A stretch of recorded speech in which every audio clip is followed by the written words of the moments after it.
Good morning, happy Monday. It's an early start today because I'm editing what I didn't finish on Friday, but when I finish that, then today is a VR day, which I'm very excited about because it's been months since I've used virtual reality.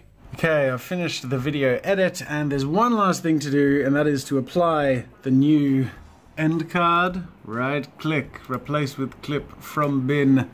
Ding! That's because today's video that I finished editing is the smash or pass video where based on everyone's votes in a Twitch stream, you guys smashed or passed the characters that we randomly generated from the RD Games app. So go check it out, the link's in the description. I keep all of the custom end cards that I make because you never know when they come in handy again. That's from the first smash or pass end card. And I think I have like 40 or so different end cards now. I always make new ones if I don't have anything that fits perfectly, or if it's a unique sort of video type. But sometimes you get to use the same one again, and that's what I did today. Any excuse to take my cartoon top and pants off. Oh, what's happening here?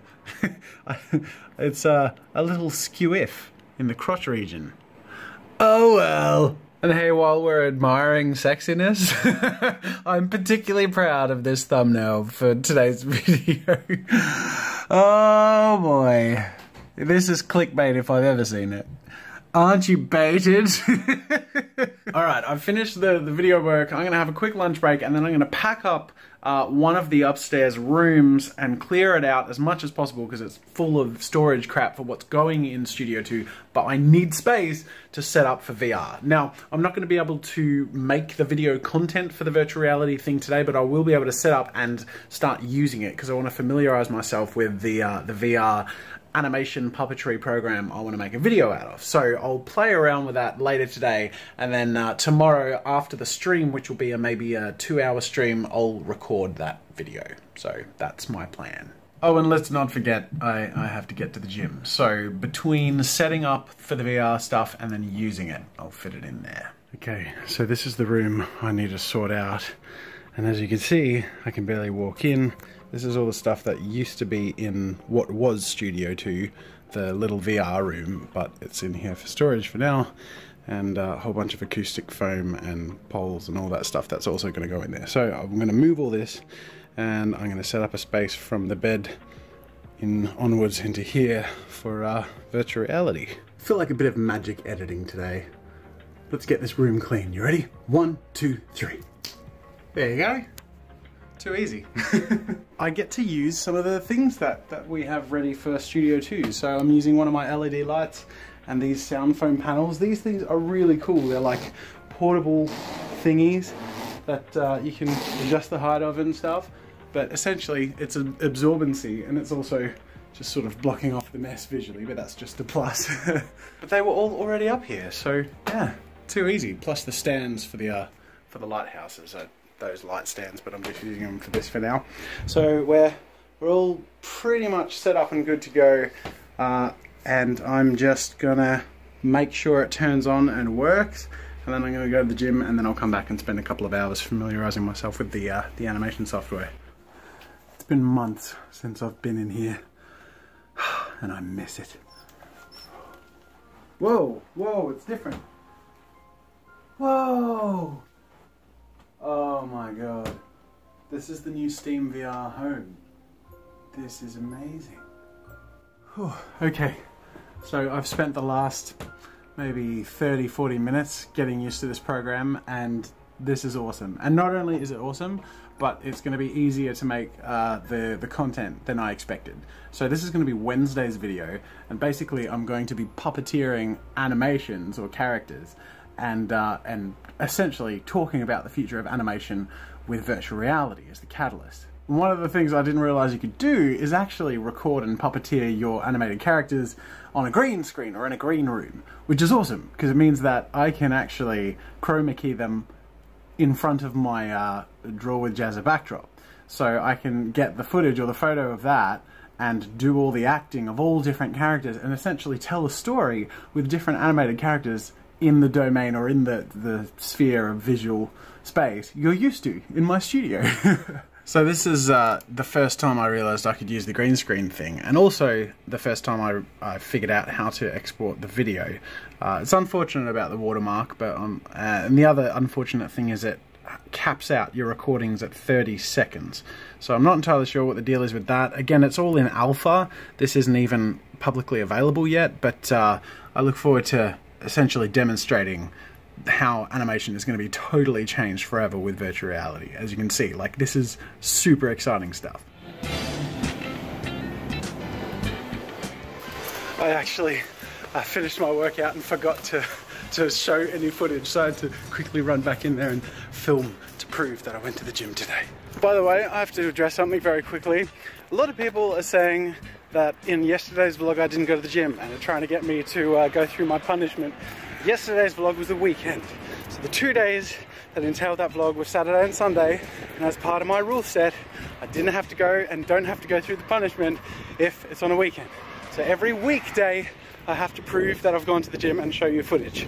Weekends are off, so chill out.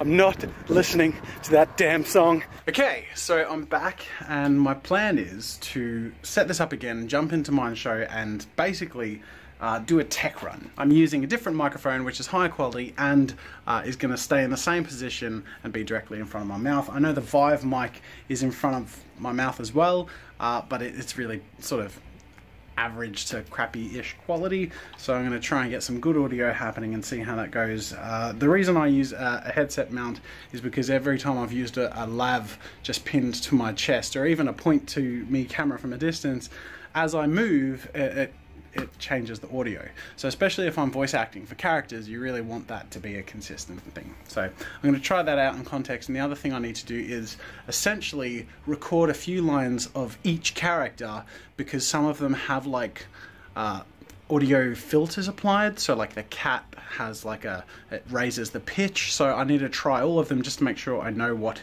they all sound like.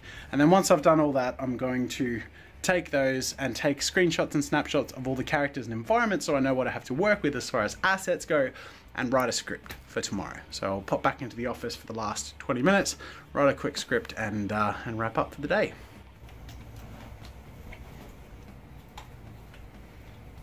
I am heavy. That means I weigh a lot of pounds. Don't touch me. I've said it before. We understand, just calm down. I didn't touch you, but...